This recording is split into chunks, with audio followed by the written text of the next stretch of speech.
What's up, guys? Once again, it's the Boss and the Sauce Show, Conference USA College Football Preview right now.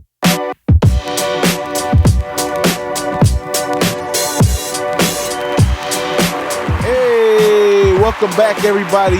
It's the Boss and the Sauce Show right here again. Today, we got the Conference USA College Football Preview 2019. We're going to break it down to you. And I got my guy, the big OG, the big bro, the BigRagoo in the house. BigRagoo, how you feeling, man? Tell the people something. I'm feeling great, my man. Always a pleasure to be on with you. We chop these games up and drop the knowledge like we do. And we'll continue to do this right up until kickoff each and every week. How you doing today, my man? I'm doing good, man. But, you know, all this breaking conferences down and stuff has been work. You know, we're going to give them all the coaching information. We're going to give them some schedule information. We're going to give you a little breakdown on the offense, the defense on each team. We go through these teams pretty well. And at the end, tell them what we do, BigRagoo. We're going to put them on some winners, just like that. Absolutely. And also, make sure you take a little time out right now. If you could do me a favor, go ahead, hit the subscribe, the like, the notify, and be sure to tell a friend you saw the Boss and the Sauce today on the Conference USA College Football Preview 2019. Hey, BigRagoo, you ready to get into it? Let's get it started. Let's go. Yeah, let's jump right into this one. First up, we got the Charlotte 49ers. Now, this team has first-year coach Will Healy. He inherits a complicated offense on this one. They have 5 returners and a transfer quarterback, but they'll be led by their senior top running back, Benny Lemay. Now, the offense will be switching from the pro set over to a spread option set, which should be a little different. New coach, new offense implemented. If the guys pick it up real quick and it was a thing for us, they can have a lot of success. But if the team and the coach styles don't mix right away, it could take some time to put this together. So let's take a look at the defense. Now, last year's defense was a high hopeful defense. They said it was one of their best defense ever.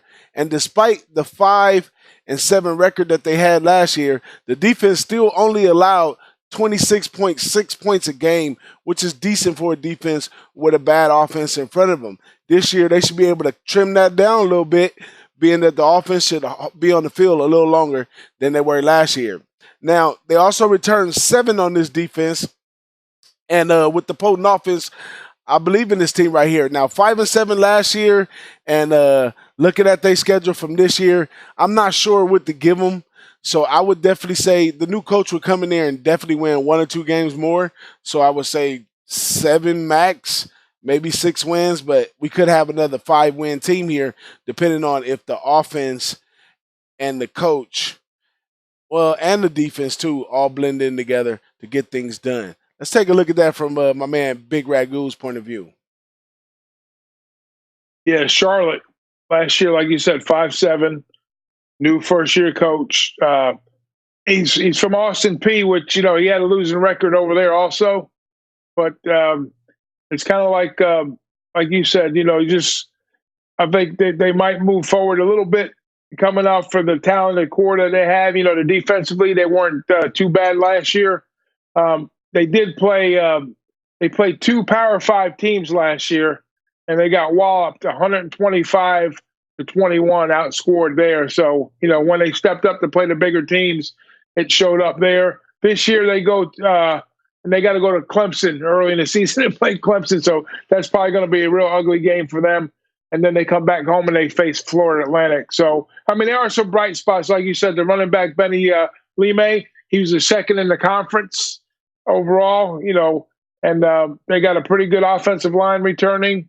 And defensively, they get a graduate transfer from Tennessee.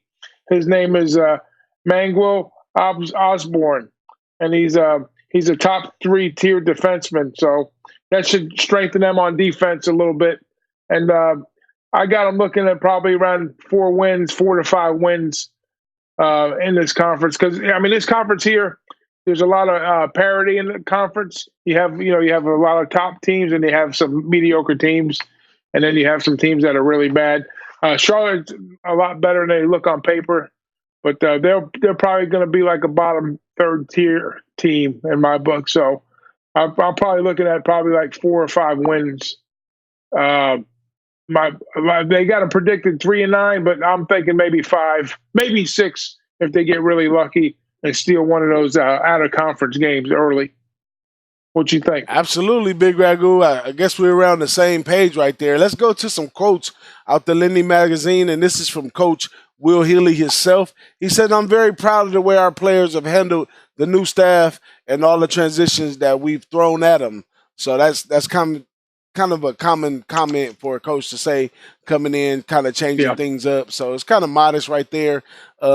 Nothing I've seen after looking under the rocks and all that kind of stuff with this team, nothing sticks out as something that I might want to hop on this team other than all the chaos they got going on offense. But it would be one thing if it was, a new quarterback, returning running back, and a decent offense, and they were running the same system. Changing the system as well adds more volatility to the whole situation. So I don't know. Yeah. I'm kind of off the Charlotte 49ers. I'll take a look at them, though. Might be some spots there where they be underrated, or might be some trends that you could follow with this team, but not much here for me with the Charlotte 49ers. How about you? Yeah, not a whole lot, offensively speaking. Defense, like they're going to get a pretty good look on defense, but the thing you always have to worry about with these defenses that are pretty, outplay their offense is a lot of 3 and outs, and that kind of wears on these guys out. We'll see a few more teams set up just like this one in the conference. I'm going to stick with, like you say, my 4 or 5 wins, and that's going to be maxed out for me. There it is right there. You heard it first right here on the Boss and the Sauce Show. Charlotte, let's book that and get to the next one. The Florida Atlantic Owls. Head coach Lane Kiffin in his 3rd year. Back and 6 on the defensive side of the ball. Now, last year, they had a kind of a disappointing season. They finished up 5-7 in the 2nd year after, having that successful first year where they reeled off 10 straight W's. And that was kind of like a real bright spot for the team last year. Now, this year, they're going to be led by quarterback FSU transfer from Florida State. He's coming down to Boca Raton to run the offense for them. And they get running back of Alabama, transfer running back. He's going to be in the backfield. Now, lose their all-time leading rusher to the NFL. One thing to note, they do face in their road teams this year. They're going to play all their conference opponents on the road. None of them participated in the bowl game last year. So they kind of got a light schedule on the road this year, so help them in the win column. And they do have some skill position players that are really nice. They got a tight end, Bryant Harrison. He had like 45 catches for 6. Wide receiver Willie Wright, 46 catches over 500 yards, and a kid from Indiana, he's a transfer also. Nick Tronte, his name is. He's going to be in his 2nd season. He was a freshman up there last year. So just in case something happens to Francois, they have to have somebody to back up his role. So I'm just looking at the offense right now. What do you got? You got any kind of notes on these guys so far? Well, I had to do my due diligence. Lane Kiffin, 3rd year right here. This season falls 100% Lane Kiffin's responsibility right here. He may have, through his years, he's been, offensive coordinator, different stuff. Being a head coach involves recruiting, coaching, dealing with the staff, so forth and so on. I'm not sure if Lane Kiffin's cut out for the long-term job right here as head coach. But this year will definitely be the test because this is his 3rd year, so he should have a few new recruits in there that he recruited to fit into his system. And also, he should, have an impression with his staff and everything over there. and he should be acclimated to win.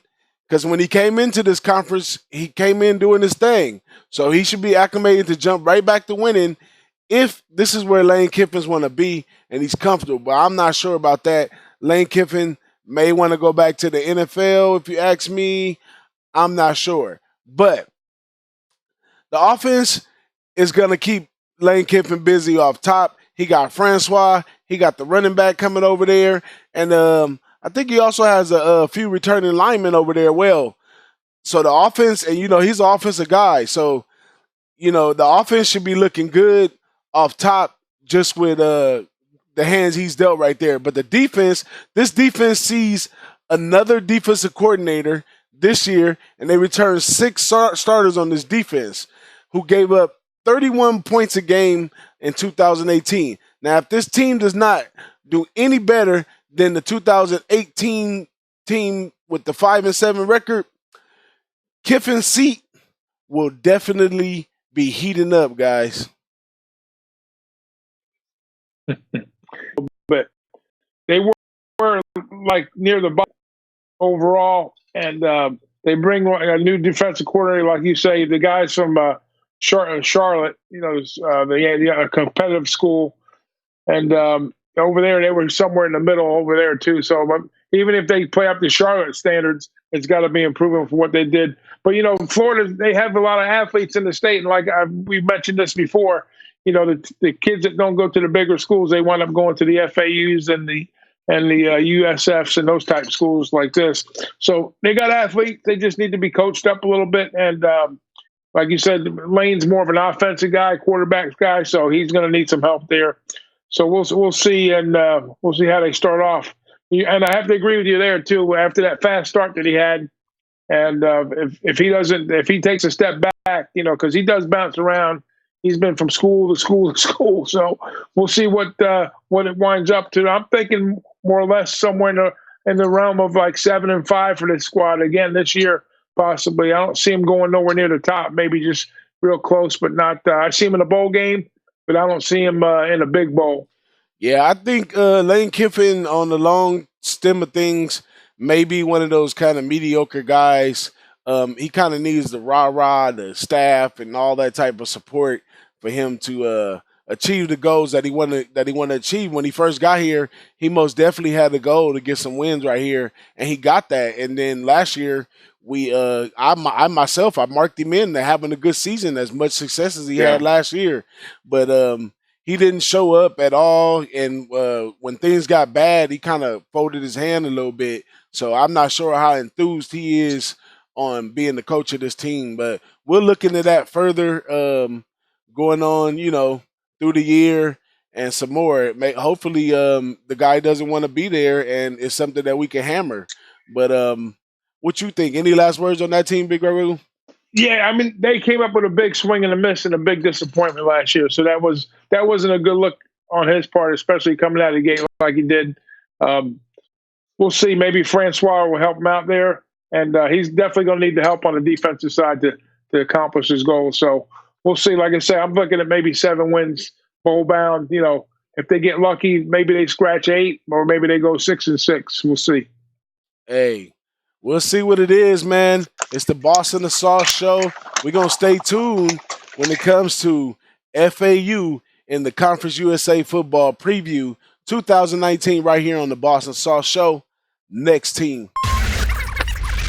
What up, y'all? We right back at it with some more information regarding this Conference USA college football preview. And this time we draw the FIU Panthers, y'all. Now, this team's Butch Davis, third-year coach here, and this one should be the charm for this one.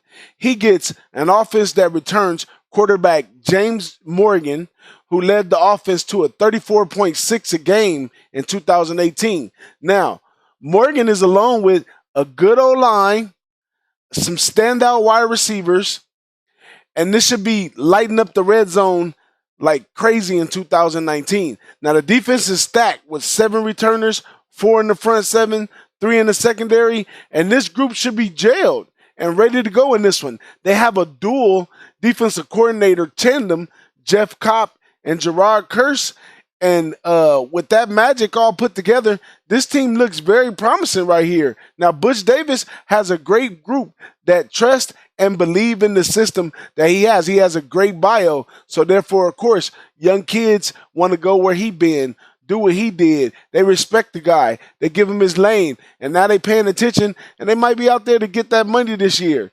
But it's all in the hands of how well Butch Davis, his staff, carries this team over the hump.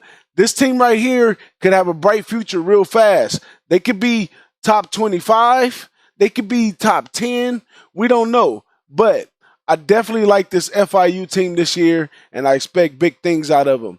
BigRagoo, why don't you tell them what you think about this FIU team? Butch Davis, third-year coach, like you said. Last year they finished 9-4. Doesn't surprise me at all because, like I said, a lot of talent down in South Florida, just like we talked about previously. The quarterback last year, James Morgan, he's a returning senior, I believe. Now, last year he got hurt early in the season, and he went down with a little injury. And then he finished up the season with 26 touchdowns, averaging like 227 yards a game. That's not too bad. But he's back to take over the controls. The running backs, kid named Devontae Price, he's a junior. He's averaging 6.2 yards per carry. He didn't get a lot of playing time. He's a junior this year. And then the wide receivers, they lose their top their top wide receiver and the number 3 wide receiver and the tight end. So they're going to kind of reload at the wide receiver position. Still got talent there. Got a couple seniors coming back. That were kind of in the wings, ready to go. And I think this team has a lot of weapons. there's a kid named CJ Horton who's a graduate transfer from the University of Florida, and he's ready to rock and roll, get right on the field and make some stuff happen. So they got a lot of strong players with a lot of experience that are coming over, and I look for big things on the offensive side of the ball. Now the defense, it's kind of like a mixed bag. And a mixed bag in a good way because they're loaded with seniors and juniors there also. So, like you said, we have 7-8 coming back on defense. They were ranked second in the league against the pass in the conference, I should say. So that's a good look there. And they got a lot of experience coming back. So I look for good things here. I'm probably pegging them at least an 8-win season, maybe 9, and possibly push the envelope to 10. A lot of the experts, they've got this team, pick like number 2, 3. I got them competing, with the right scenario. They could be looking at a conference championship game in Conference USA. So we'll see how that plays out. Hey, I really say I like Butch Davis' style a lot. Like a lot. Because on top of this potent offense that he gets with the quarterback, the wide receiver, and a decent O-line, he digs a little deeper and brings on this newcomer. I'll tell you this one out of the Lindley magazine. Offensive lineman Logan Gunderson. 6'5", 318, was rated one of the country's top junior college offensive lineman prospect, number 1 in Florida last year. So Butch Davis, I like his style, man. He got all types of weapons, and he's still sharpening more weapons. So I like what he's doing over there. 9-4 is not a bad season at all. And this is a classic version. I mean, like, this guy, Butch Davis, got a real classy style right here. Now, let's see. 2017, when he got there, he went 8-5. Last year, 2018, he steps it up a notch. He goes 9-4. Hey, I get a guy 10-2 if he want to go get it. But we still got to watch him and see. They have a pretty easy schedule right here. I don't see any tough parts. They play Miami November 23rd, way down, and everything else is mostly conference play. When they step out of conference, they play like Tulsa, couple other not even mentionable teams right here. So he got it all lined up in his third year. He draws an easy schedule, a nice returning group with a quarterback to lead him, a top wide receiver to catch the ball on top of that. He brings in an offensive line to handle the offensive line responsibility. And then on top of that, he has the dual defensive coordinators on the defense. So if he don't get you one way, he gets you with the other one. So he's definitely putting his best foot forward. I'm gonna tell you guys, these are the type of teams that you want to back at the right lines for the whole season. The teams that's gonna give you they all. The coach is already letting you know. I will put hot fudge, caramel, strawberry, vanilla. He will put everything on the sundae and fill up the plate to get to where he needs to go. I'm stamping Bush Davis. I can't give him the 10 wins officially. I was just putting that out there. But definitely, he should. I want him to get another 9-win season. If he falls a little short, he may get 8 wins. Nothing under that, though. But the guy, if everything works out, the team's already believing in the system, the guy can get 10 wins easily. Yeah, no doubt. No doubt. I'm all over this team early, mid-season, and late. We'll see how they shake some W's out. And this team will definitely be playing in a later bowl game. Well, you heard it first right here on the Boss and the Sauce. I don't know what else we need to give you. We already told you the team, what you want, the temperature, the date, whatever you need. Come get it right here at the Boss and the Sauce show. Make sure you tell a friend. Hey, BigRagoo, let's get to the next team. Oh, yeah, right back at y'all, the Boss and the Sauce. We draw Marshall, Thunder and Herd this time. Let's take a look at what the Thunder and Herd got to offer for 2019. So, Coach Doc Holliday has his team seasoned and ready to go this year. The offense returns 2 quarterbacks and 4 of the 5 offensive linemen. What a good mixture of seasoning that is right there. Now, the offense must be disciplined this year, though, and really take care of the ball, because last year they let it get out of hand a little bit with the turnovers. So if they can keep the turnovers down, take care of the ball, let the offense do what it do, they'll have much success. Now, the defense, on the other hand, is only returning 5 returners, and they have the task of sustaining last year's defensive average points per game. Last year, they gave up 21.8 points a game. Now, this group that they have right here is talented to put it together and keep that sustained right there. And this is like I like to say in the streets, I love it when a plan comes together. Seems like Doc Holliday's system reaches a high point right here. I see a whopping 10, maybe even 11 wins for this team right here. They really don't have much in their way when you look at the conference breakdown right here in the scheduling. It's not much that's going to be in their way to stopping them from 11 wins this year. This is a good team right here. They come out seeing VMI. Then they have to see Boise State. Who knows what's going to happen with Boise State? That's probably one of the toughest opponents they have to play. All the rest is mostly conference play. And I think that they've been playing way above a lot of teams in the conference, even though FIU and a couple others in there may be able to give them a challenge. But if they come out as dominant as they look on paper, then this team right here may go 11-1. BigRagoo, what you got to say about this? I got to say a lot. Doc Holliday, that's a great name, because young gun right there. He's a heck of a coach. He's in his 10th year. Last year, 9-4. This is a well-oiled machine, this squad. Very well-oiled machine. He brings in a former head coach at a conference, Brad Lambert. They call the signals on defense. So they're going to try to, not that they need to tighten up the defense, but he's going to help them. Anytime you can bring a head coach from another team and bring him in as an assistant, that's a solid look right there. And then he's got the Tyler King, the leading running back, missed 4 games last year. He returns. He was averaging like 5.2 yards a carry, for a little over 800 yards before he got hurt.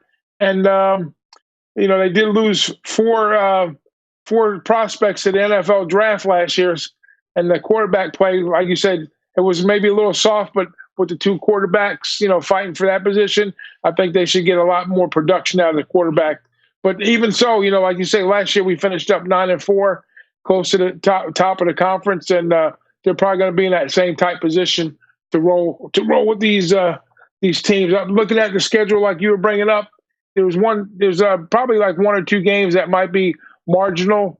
Like you said, Boise, we don't know what's going to happen there. And then they got to go September 29th and play Cincinnati. That might be a tough game, but they have that at home, so that's good for them.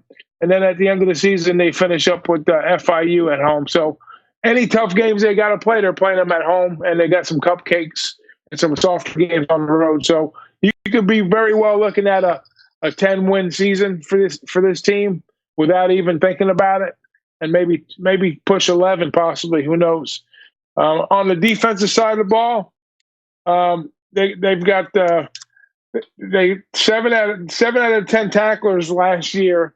7 out of the 10 tacklers on defense missed at least 2 games. So they're gonna, if they stay healthy, and those games that they missed, they only allowed like 150 yards on offense. I mean, on the rushing time, on the rushing side of the ball. So, and then they rank number 1 in conference overall.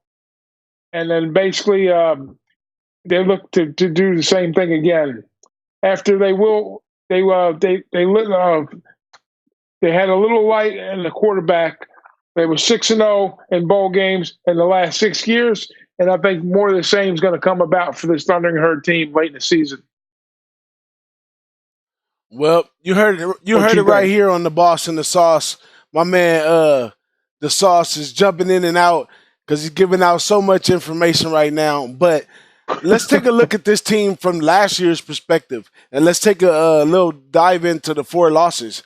They lost to NC State 20-37, which is a decent out-of-conference loss, but they did lose in some conference play to Middle Tennessee 24-34. That's definitely going to be on their list this year to try to get them, and they have to go over to Middle Tennessee. That's going to be sort of like a revenge game. And then they also lost at Southern Miss last year, 24-26, which was a close one, but it was also another road loss for them. So 2 road losses in the conference, and they also lost at Virginia Tech, so another out-of-conference road loss right there. So I guess it's safe to say that they don't travel too well. And this year they see Charlotte, Rice.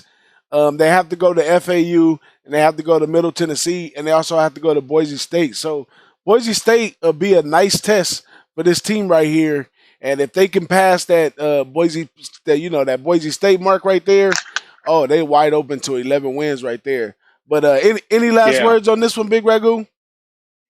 Yeah, I mean, going back, looking at the schedule, I mean, the losses that they have were to quality teams on the road. So it wasn't like, they were losing to, Northwest State or something like that. They lost to Virginia Tech and NC State, quality programs, top tier teams. So it's not like, I'm not going to say they weren't expected to lose those games, but those were good looks to lose. But if you look at this year's schedule, the road games they have, I don't think they're the top tier teams like they played last year. So I think 10, 11 games is very doable for the squad. Looking at the top of the East. Well, absolutely. A lot of different magazines that we reviewed this year, they got them number 1 in the conference, and some other people got them number 2. But definitely keep a lookout for Marshall this year. Going to be seeing good things come out of them over here in this Conference USA. Let's go ahead and get to the next team. Here we go, y'all. Middle Tennessee Blue Raiders. I don't think I know no Middle Tennessee fans, but let's get right into it. Now, Middle Tennessee was beaten by injuries in 2018. On this year, they lack a lot of depth because of that. Now, the offense can't catch a break on or off with the QB wide receiver tandem they had last year. One was hurt, the other one was on, the other one was hurt. Just a on and off thing with the tandem that they had set for 2018. And after all that, they get left with 4 returners for 2019. Now, the offense will need outstanding play from the skill positions to survive this year's schedule.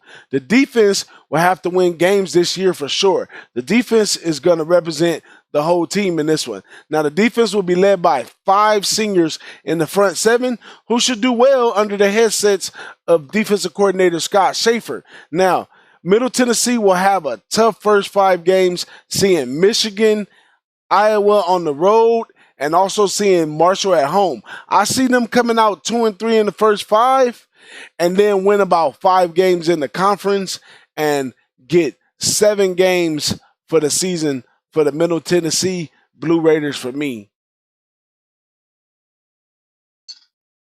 All right. Now, last year, 8-6. This team takes on all comers, obviously, because we talked about they lost to Vanderbilt, right? They lost to Georgia.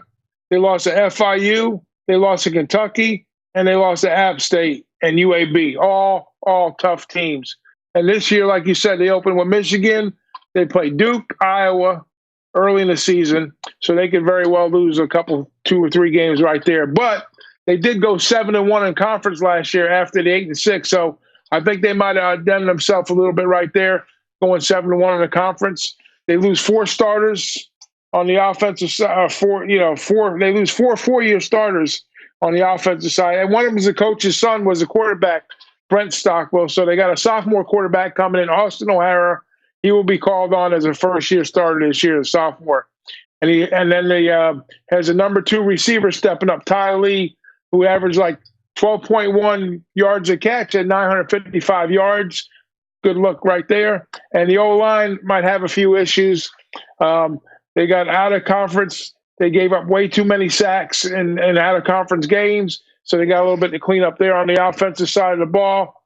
And they bring back the right tackle, the center as starters. So they got a small nucleus to work with there. But the thing with these guys is the opponents they face early in the season. So if they can stay healthy, get back to conference play after the first 4 games, 3-4 games, then they might run a little bit in the tables.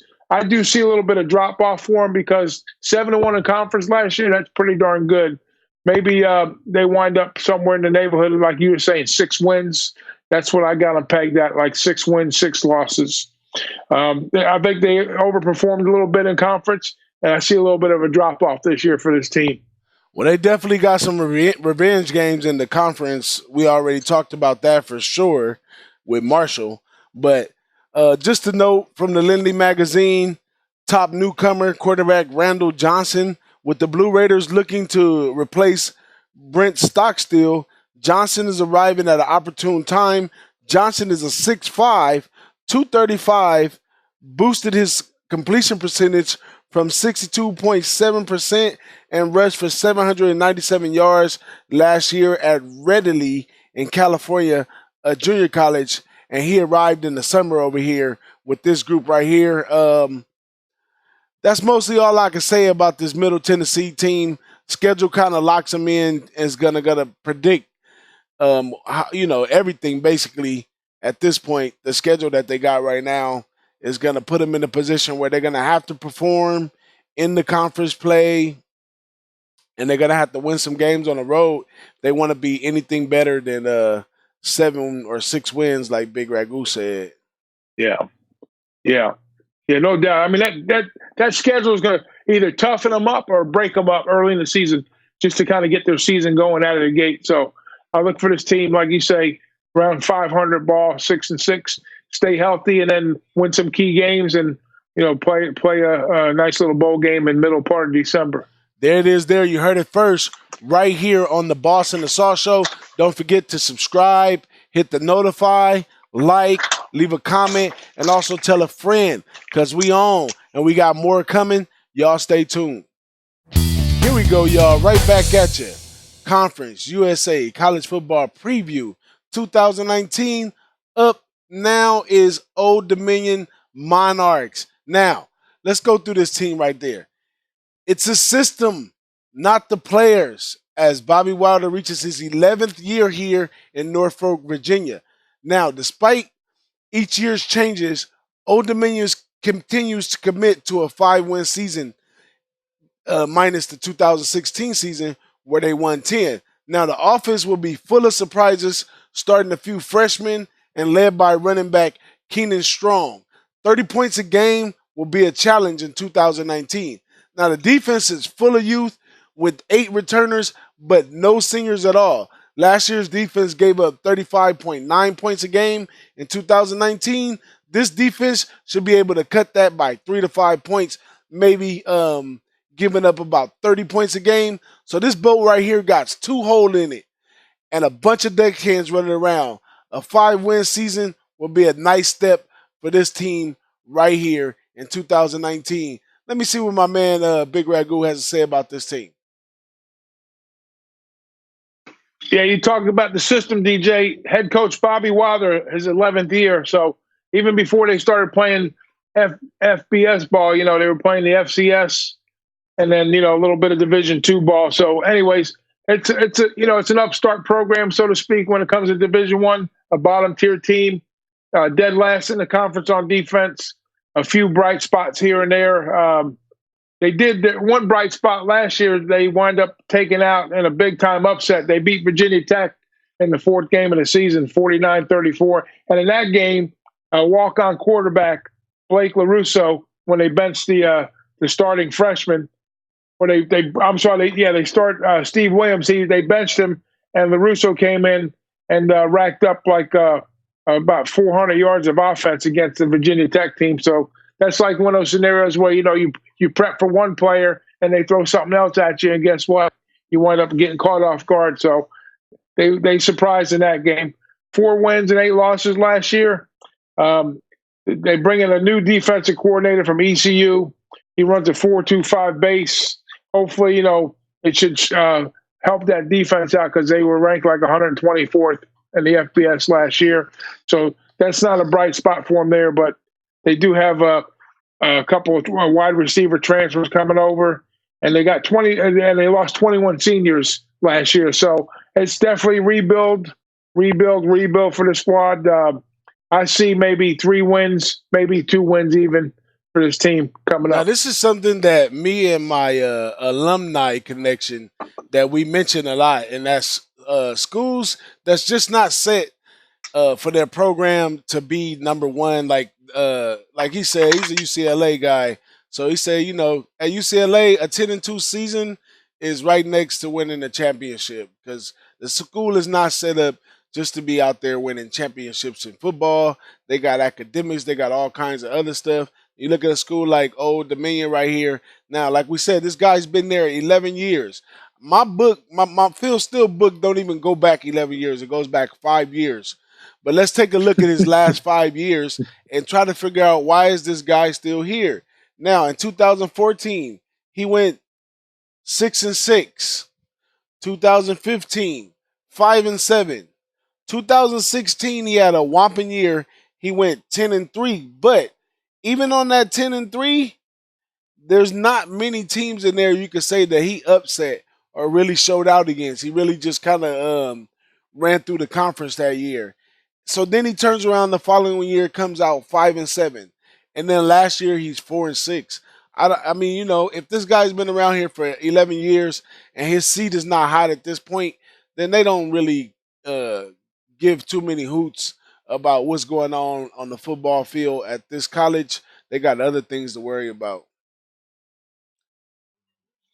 Yeah, originally it was a girls' basketball school. Remember, we talked off camera about that. So, they probably incorporated football. I don't know how many years ago, but evidently it's not the main focus of the school. But it's just another thing for the boosters to get excited about and dump some money Absolutely, into. and they should have some good rival games coming up this year that you might be able to fade them in because teams are, they got to get over the hump, and these people might be in the way.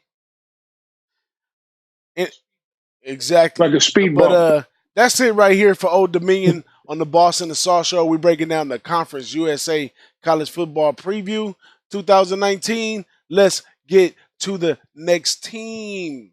Yeah. Conference USA College Football Preview. We are at Western Kentucky Hilltoppers right here. I used to DJ at something called a Hilltop. It's a nice little establishment. But let's get into this team right here, Western Kentucky. Now, first-year coach Tyson Hilton draws a straight draw in the poker table right here. He gets 10 returners on offense. This year's offense should hit the field balls out. Solid at every position except quarterback. But quarterback has been an obstacle at Western Kentucky since 2006. Now, with the Western Kentucky defense, oh yeah, pressure busts a pipe in this defense. They should be able to rest sometimes with the offense on the field this year. Despite the offense in 2008, the defense only gave up 27.8 points a game. Any improvement to this defensive team would definitely be a success. I'm optimistic for the Hilltoppers here. Clay Helton wants to be a risk taker, which I respect. And this team responds well to risk takers, being that the defense is a blitz defense and they like it. So this first year coach right here, I expect an easy 5 wins out of Hilton in this one. What you think about this team right here, BigRagoo? Hey, you talk about Helton. That's Clay Helton's brother, Tyson Helton. He was the offensive coordinator from Tennessee, University of Tennessee, and transferred up to the Hilltoppers, Western Kentucky. And you're right about the quarterback situation. Last year, I mean, they stumbled all over the place. They went through 4 quarterbacks last year. Every other game seemed like the quarterback was getting hurt, and no stability in that role there. And it really hurt them on the field as far as points go. I think they averaged like 22 points, and the year before they were like at 44. So just about half the production of offense. So if they can get the stability back at quarterback, and they get 10 back on the offense, so they got a lot to work with this first year coach. He's got plenty of talent up there because they were always built for offense. This team, defensively speaking, they've got a nice underclassmen of juniors and seniors, solid across the top. They'll be a threat for the first year coach. I think they will be pretty darn good. They got a lot of question marks on and surprises here. New offensive system, new offensive coordinator, and we just got to see how things pans out on the field. Last year they finished up at 3-9. I think right now some of the pollsters have got them pegged for like 4 wins.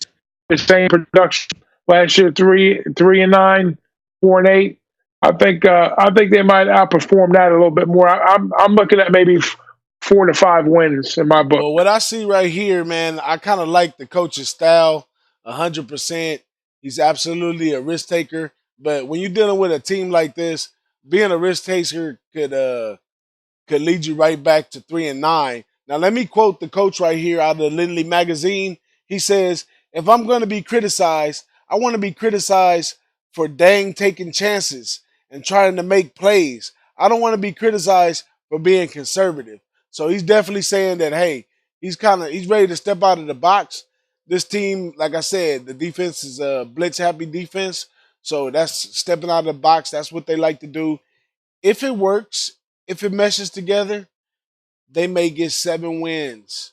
But this being a risk taker like that is the same as me sometimes when I'm at the casino in Las Vegas and I want to be too much of a risk taker for my own good. And that is what you risk when you become a risk taker in this game. Any last words on this one, BigRagoo? Yeah. Yeah, the schedule, they got to open up at Central Arkansas, so that's probably going to be 1 W for them. And you know what? The more I look down the schedule, I see a lot of tough sledding for this squad because they got to play Arkansas, Southern Miss, Charlotte. That might be a W. Old Dominion, that might be a W. So there's 3 right there. So if they can squeeze one more out between Louisville, UAB, Marshall, Florida Atlantic, Southern Miss, Arkansas, Middle Tennessee, those might be all L's for them. So maybe maximum might be a 3-1 season, maybe 4 with a lot They of do have luck. to see Marshall at home. At Marshall. They got to see Arkansas at Arkansas.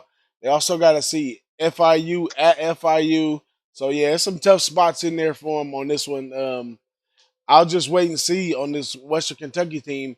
You can't bet them all. Some of them you just got to enjoy the sport, watch the story. Yeah. This is going to be one from the outside looking in for sure, but just kind of curious to see how they're going to develop, Like I said, I like the coach's style, so I'll be wishing for the best for him, If it's one of those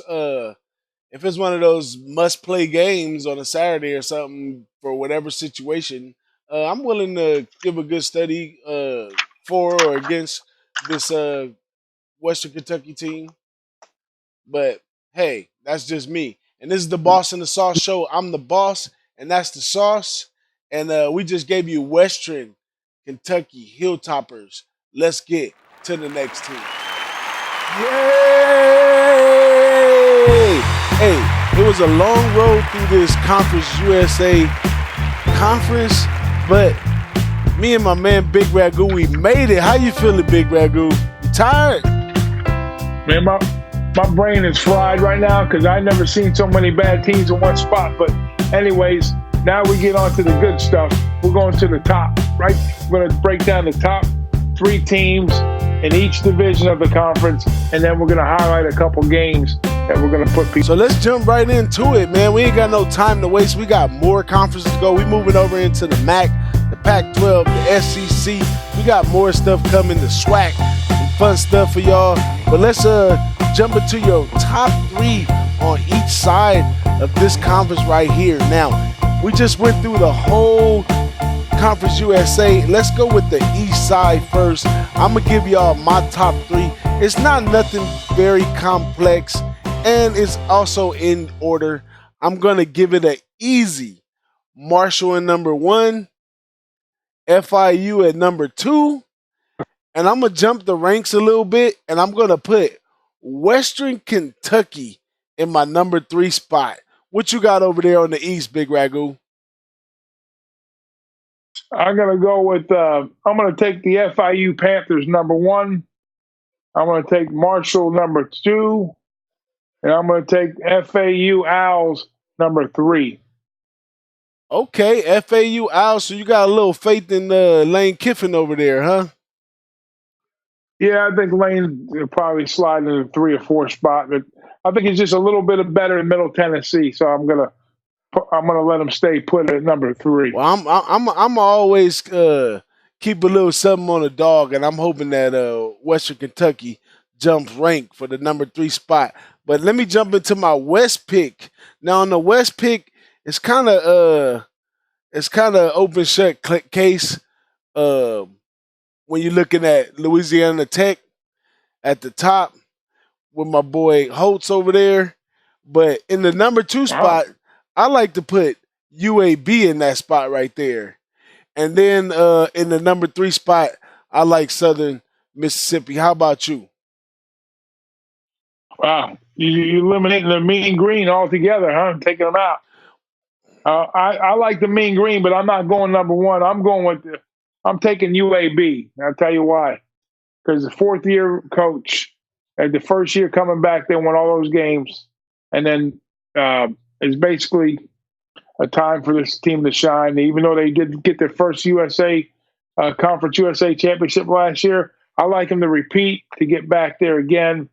And I'm going to roll with you on the Louisiana Tech. I like the look of that team. I think they're going to do big things in the conference this year. I'm putting them number 2, and I'm going with the Mean Green North Texas number 3. So I got UAB, LA Tech, and the Mean Green number 3. I like your look right there. You might be way more writer than me. This is my first time diving into this conference right here.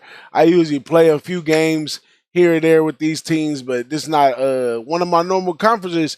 But that's one thing that I'm loving about the Boss and the Sauce Show. It's opening me up to learn new things, BigRagoo, and I appreciate you being right here with me as we learn these things and we go into this big 2019 season.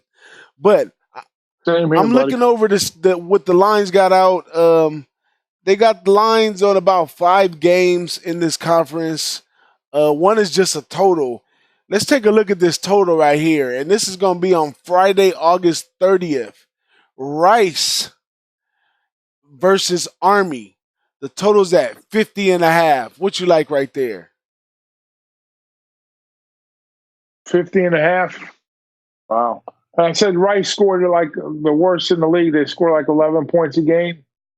How many points does Army average in the game? Do you know? They average no points for the 2019 season. Okay, give me the under then. You're going to take the under in that one? I don't know. I think Army might be able to score 50 on their own with the option offense against a bad defense. And then on top of that, Rice offense ain't much. I would kind of lean the over. I would kind of hope for a 45-6. That'll get you over right there. So, well, you got to hope Rice scores one time and then Army scores every time they hold the ball. Hey, well, you know these talented, smart schools, they know how to line a field goal up very easily. But let's look into another game, and y'all heard it right here first on the Boss and the Sauce. I'm on the over, and my man BigRagoo, he's on the under, and that's in the Rice and Army game. And the total set at 50.5 right now. We'll keep an eye on the line movement on that one, BigRagoo. See which side is going to be leaning on, you or me. Yes, sir. But they have some exciting opening games. I guess the most even game would be this Florida International versus Tulane game right here. And they have Tulane -2 right here on this look right here. What do you think right there? Yeah, Tulane playing at home against FIU. FIU, yes. Oh yeah. Well, you know what? I'm going FIU because that's the team I picked to win the conference, and to get their mojo going off on the right foot, they got to go out and get a W on the road to kind of get them moving in the right direction. So a short number at home, teams favored less than a field goal. That's usually an automatic play for me. But in college, it's the exact opposite, because college, if you're only favored by 2 points at home, you don't deserve to be favored. I heard that. So I kind of like FIU as well. They already lined up to be a top tier team over here in the Conference USA. They're coming to this Tulane team that's trying to get it together though, but they're hopeful over there at Tulane. I would have to look a little further in this one to give you a super solid pick on this one, but just looking at it right now, and after studying FIU, I'm gonna take FIU with you, BigRagoo. So, I mean, I'm sorry. So, that's what it is. We both on the FIU side. +2. We getting +2 right here against Tulane in game 1. We're gonna give you our first dog. There you go, right there, +2.